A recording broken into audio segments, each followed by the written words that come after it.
ministers are well controlled. Even they are traveling. I make sure that I approve they are traveling, and I even approve the amount of money they will spend.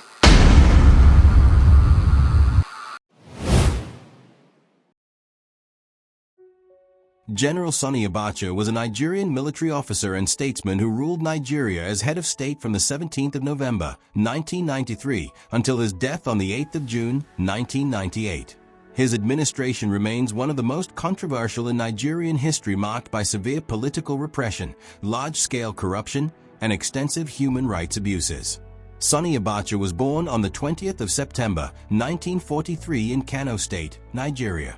He was commissioned into the Nigerian Army in 1963 and participated in every successful military coup from 1966 to 1993. By the early 1990s, he had become Chief of Army Staff 1990 to 1993 and later Minister of Defense 1993 under General Ibrahim Babangida's military government. Nigeria in the early 1990s was undergoing intense political crisis. The June 12, 1993 presidential election, widely believed to have been won by Chief Moshood Kashimawo Olawale (MKO) Abiola, was annulled by General Babangida on the 24th of June, 1993, leading to nationwide protests and unrest. Under heavy pressure, Babangida stepped aside on the 26th of August, 1993, handing power to an interim national government, ING, led by Chief Ernest Shonkan. The Shonkan administration lacked legitimacy and faced widespread opposition. On the 17th of November, 1993, Abacha seized power in a palace coup, dissolving all democratic institutions, suspending the 1989 constitution, and banning political parties. He justified his actions by citing the need to restore stability and unity to Nigeria after months of chaos. Immediately after assuming office, Abacha concentrated power in the hands of the military. He established the Provisional Ruling Council, PRC, as the supreme governing body. Through a series of decrees, the council placed itself above judicial review, effectively erasing the separation of powers. Notably, Decree No. 2 of 1984, which allowed indefinite detention without trial, was reactivated. Civil liberties were curtailed, and opposition activities were declared illegal. Abacha ruled by decree, bypassing civil institutions. He banned all forms of political discussion, censored the press, and imposed heavy surveillance on journalists and activists. The State Security Service (SSS), the Directorate of Military Intelligence (DMI), and the Office of the Chief Security Officer, headed by Major Hamza al-Mustafa, became instruments of repression. Throughout 1994 to 1996, Nigeria recorded mass arrests of journalists, trade union leaders, and pro-democracy activists. Many were detained under harsh conditions without trial. Human rights organizations, including Amnesty International and Human Rights Watch, documented widespread use of torture, secret trials, and extrajudicial executions. Before we continue, hit the like button and subscribe. It helps the video go viral. Please just hit the like button and subscribe. Have you done that? Let's continue. In June 1994, MKO Abiola declared himself the lawful president of Nigeria. He was arrested and charged with treason.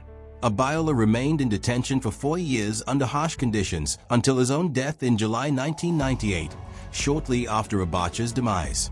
Another major human rights crisis under Abacha's rule was the Ogoni crisis.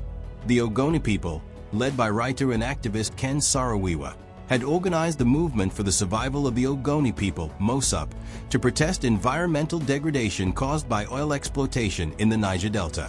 In 1995, a special military tribunal set up by Abacha tried Saro-Wiwa and 8 other activists, the Ogoni Nine, for the alleged murder of 4 Ogoni chiefs. Despite international condemnation and procedural irregularities, the tribunal sentenced all 9 to death. On the 10th of November, 1995, they were executed in Port Harcourt prison. The executions provoked global outrage. Nigeria was suspended from the Commonwealth of Nations on the 11th of November, 1995, and the regime faced diplomatic isolation and sanctions from Western nations, including the United States, Canada, and members of the European Union. Economically, Abacha maintained strict control over the oil-dependent economy. Nigeria's GDP growth averaged around 2 to 3% annually during his rule, but the benefits did not reach the majority of citizens. Inflation rose, unemployment increased, and basic infrastructure deteriorated. What defined Abacha's economic legacy, however, was corruption on an unprecedented scale. Abacha and members of his family, along with close associates, diverted billions of dollars from the Central Bank of Nigeria through false security votes and inflated contracts. Funds were transferred into foreign accounts in Switzerland, Luxembourg, Liechtenstein, the United Kingdom, and the United States. Investigations after his death revealed that between $3 billion and $5 billion had been looted from public funds.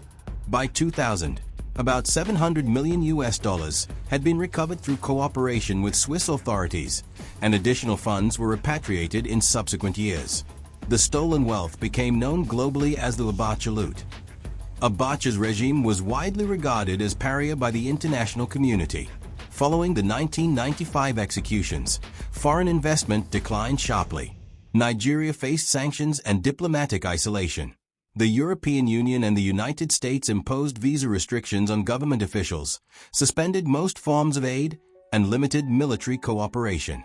Despite sanctions, Abacha sought alliances with countries such as China, Libya, and India, which were less critical of his internal policies.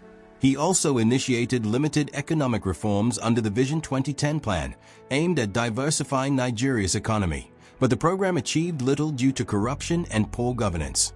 The internal security system during Abacha's tenure was marked by militarization and surveillance. The regime used special tribunals to try cases of treason, coup plotting, and economic sabotage. In 1995, several military officers and civilians, including former head of state General Olusegun Obasanjo and Major General Musa Yar'Adua, were arrested and convicted by military tribunals for alleged coup plotting. Yar'Adua later died in prison in December 1997. Nigeria under Abacha became one of the most repressive states in Africa. Freedom of speech, assembly, and association were virtually non-existent. The press operated under constant threat, newspapers were banned, and editors were detained.